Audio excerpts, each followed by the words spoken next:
Bon, est-ce que mon chat est parti? C'est bon. Bonjour à toutes et à tous, je suis Julien, vous êtes dans un nouvel épisode de Watchlist et cette semaine je vais vous parler de quelque chose qui est un petit peu dans une des hypes actuelles. C'est une émission qui est un peu comme Koh-Lanta. Alors je ne regarde pas Koh-Lanta, je crois que cette saison c'est la saison des 4 terres ou des 4 quelque chose. 4 points cardinaux, que sais-je.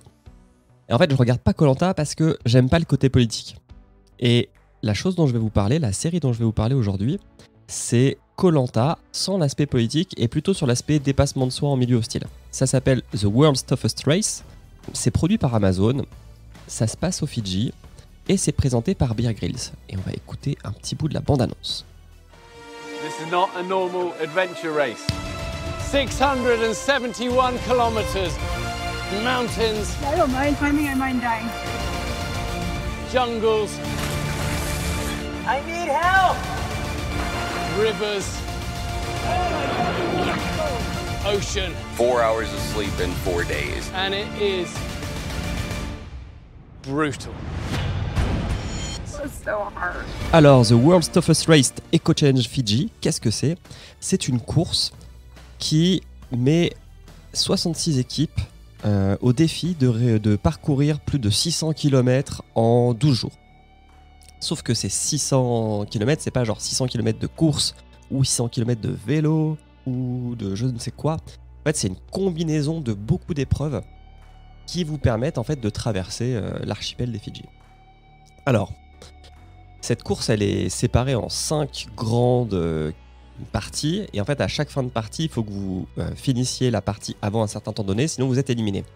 Donc il y a la première partie qui est la partie océan, après la jungle, la rivière, les sommets, et puis on retourne au niveau de l'eau avec la dernière partie qui est la partie de l'île. C'est une épreuve ultra dure, elle n'a pas démérité son nom de course la plus dure au monde parce que, pour vous donner un exemple, donc au début, ils doivent être sur des pirogues, donc c'est des équipes de 4, c'est vrai que peut-être que je vais commencer par les concurrents, donc 66 équipes, 4 membres, au moins une femme par équipe. Donc ils commencent avec des pirogues à travers une rivière jusqu'à aller au niveau de la mer et aller sur une autre île, ça dure 65 km. Et en fait, c'est tout le temps des épreuves très grandes comme ça, de mountain bike pendant 56 km, de trail pendant 40 km, ou parfois c'est genre de l'escalade. Ils escaladent une cascade pendant 1 km. C'est des gens qui sont surentraînés. C'est des gens, il y a une équipe qui s'appelle par exemple Ironman, parce qu'ils ne font que des Ironman, pour vous donner un petit peu le niveau de cette course. Et c'est vraiment une belle compétition parce qu'ils vont au bout d'eux-mêmes. Et quand je dis qu'ils vont au bout d'eux-mêmes, c'est qu'ils vont au bout de l'hypothermie, ils vont au bout des blessures. Généralement, c'est les blessures qui les arrêtent. Genre un mec qui tombe, son casque il fait du vélo, son casque se fissure. Et là, sa fille, elle lui dit « On va quand même appeler le médecin parce que je vois que tu veux continuer, mais on va pas prendre de risques. » Ce qui est cool aussi, c'est que derrière toutes ces équipes, du moins toutes celles qui ont été mises en avant par la prod, il y a des histoires souvent touchantes. Bon, alors, vu que c'est produit à l'américaine, je vous concède qu'il y a un peu de mélo, mais quand même, il y a par exemple un mec qui voulait faire l'épreuve avec ses potes, qui s'est surentraîné, et en fait, il voulait faire cette épreuve parce que son père le faisait avant. Donc, dans le passé, c'était un truc français, les Eco Challenge, et je crois que c'était les courses gitanes, les raids gauloises. Voilà ça, les raids gauloises. Donc son père faisait les raids gauloises, c'est un américain, hein, et en fait, genre 6 mois avant de partir pour cette course, son père a été diagnostiqué avec, je crois que c'est Alzheimer, et du coup, au lieu de faire la course avec ses potes, le fils fait la course avec son père, et avec 2 personnes à s'entraîner pour l'aider, parce qu'en fait, son père par moment ne sait plus où il doit aller, il perd un peu la boule, et c'est ultra touchant quoi. J'en ai un petit peu les larmes qui arrivent. Il y a une équipe de 4 brésiliennes qui faisait ça tout le temps entre elles, sauf qu'il y en a une qui est morte, et du coup c'est le mari de la femme qui est morte qui vient faire la course avec les 3 autres femmes, et c'est que des histoires comme ça. C'est 2 jumelles indiennes qui veulent prouver à leurs parents que elles sont fortes, et c'est pas parce que c'est des femmes qu'elles peuvent pas faire un truc assez ouf. Et que des histoires comme ça.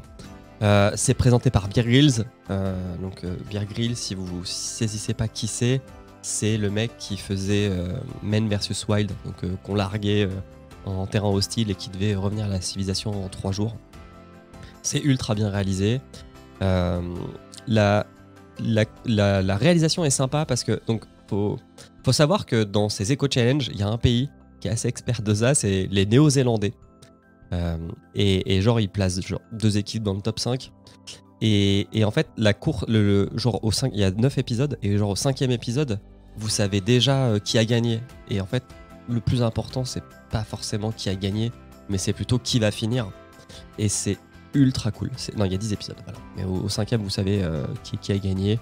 Sachant que les 2 premiers se tiennent en 1 heure. Ça donne envie de le faire. Et en même temps, on se dit, putain, non, faut vraiment être sacrément entraîné pour faire ça. Et il faut avoir, au-delà de l'entraînement, il faut avoir une force mentale de tous les instants. C'est au Fidji, donc il y a des aléas climatiques de malade, parce que quand il se met à pleuvoir, c'est pas la bruine normande, quoi. Ça tombe à torrent. C'est à eux de gérer leur sommeil aussi. Parce que du coup, c'est une des stratégies de l'équipe gagnante, mais c'est de pratiquement pas dormir. C'est de faire des siestes de 2 heures toutes les 24 heures pour pouvoir avancer. Bon, sachant qu'au niveau de la sécurité, c'est plutôt bien foutu. Et à chaque fois qu'ils finissent une des 5 parties, ils sont obligés de rester sur place pendant 1 heure, 1 heure et demie. Donc l'organisation fait quand même gaffe à ce qu'il n'y ait pas un mort. Ils font pas forcément ça pour l'argent parce que l'équipe gagnante gagne 100 000 balles. Ce qui est pas ouf, je crois que c'est ce que gagnent les gens de Koh-Lanta aussi. Et puis les paysages sont magnifiques, enfin, ça donne envie d'aller visiter les îles Fidji, ça donne envie d'aller courir dans la montagne, c'est vraiment cool. Et c'est tellement bien produit que même si vous aimez pas trop ce genre de truc, c'est assez. Il y a du storytelling qui vous permet en fait de voir où est-ce que les équipes dont on sait qu'elles ne vont pas pouvoir aller au bout, ce storytelling va vous tenir en haleine pour savoir jusqu'où elles vont aller. Et parce qu'il y a une équipe de vieux, une équipe de vétérans de l'armée américaine qui ont du coup genre des problèmes d'audition, etc. Enfin, c'est vraiment des gens avec des histoires, quoi. C'est cool. C'est pas ça change un petit peu des. Bah, pour moi, ça change de Koh-Lanta, quoi. Ça change de Koh-Lanta où alors Koh-Lanta c'est plus sur l'aspect survie et politique. Là, c'est vraiment t'es face à toi-même, t'es avec tes 3 potes et puis bah cette rivière à 13 degrés pendant 10 km, va falloir y aller, quoi. J'espère que ça va vous donner envie de le voir. C'était Julien, mon chat n'est toujours pas revenu, c'est cool. Je vous fais des bisous et puis je vous dis à une prochaine. Ciao!